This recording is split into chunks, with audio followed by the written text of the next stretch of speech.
Hello everyone. Today we will read the next two stanza of the poem The Road Not Taken by Robert Frost. Earlier we discussed first two stanzas of the poem The Road Not Taken by Robert Frost. Today we will discuss the third and the fourth, that is the last also of the poem. So let's go. Here we go. And both that morning equally lay in leaves no stave had trodden black. Leaves covered both roads equally, both means both the roads.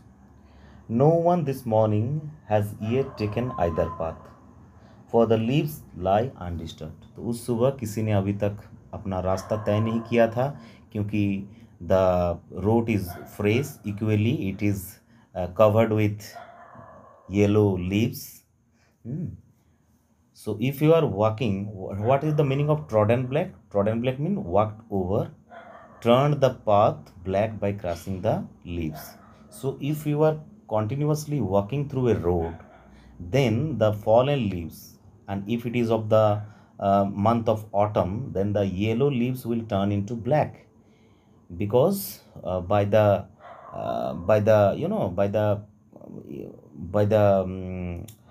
continuous walking over, है ना, if you are crossing the lip definitely it will turn into black. ये पीला पत्ता अगर उसके ऊपर अगर चला जाएगा बहुत, तो ब्लैक हो जाता है. Oh I kept the first for another day, and in that very morning the poet decided that I will just work in the second way, है ना. And he just left the first one, पहला road को छोड़ दिया, for another day, किसी और दिन चल लेंगे. yet knowing how way leads on to way, लेकिन फिर भी ये जो सच है, ये एक सच्चाई है कि one road will lead you to another road, एक रास्ता आपको दूसरे रास्ते की ओर ले जाते हैं. And in near future you will not get an opportunity, आप भविष्य में कभी आप मौका नहीं आपको मिलेगा उसी रास्ते में दोबारा चलने के लिए. आई doubted if I should ever come back, मेरे मन में क्या था? संदेह था. आई डाउटेड, पोएट का मन में डाउट था. If I should ever come back, क्या हम सच में इसमें वापस आ सकते हैं?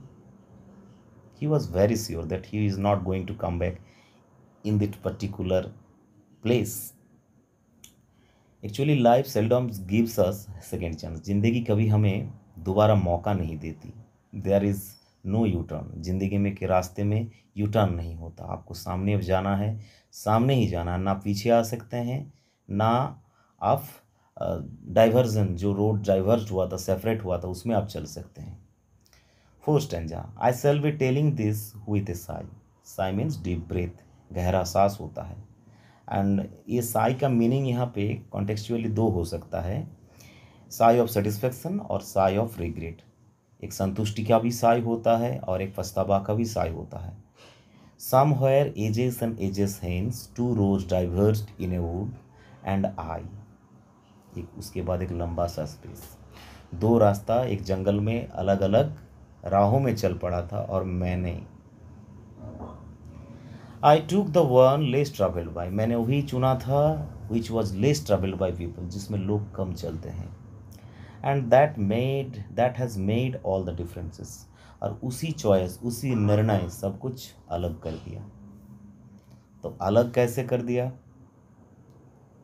वो पॉजिटिव था या नेगेटिव था, that is not clear, but this is the great quality of Robert Frost.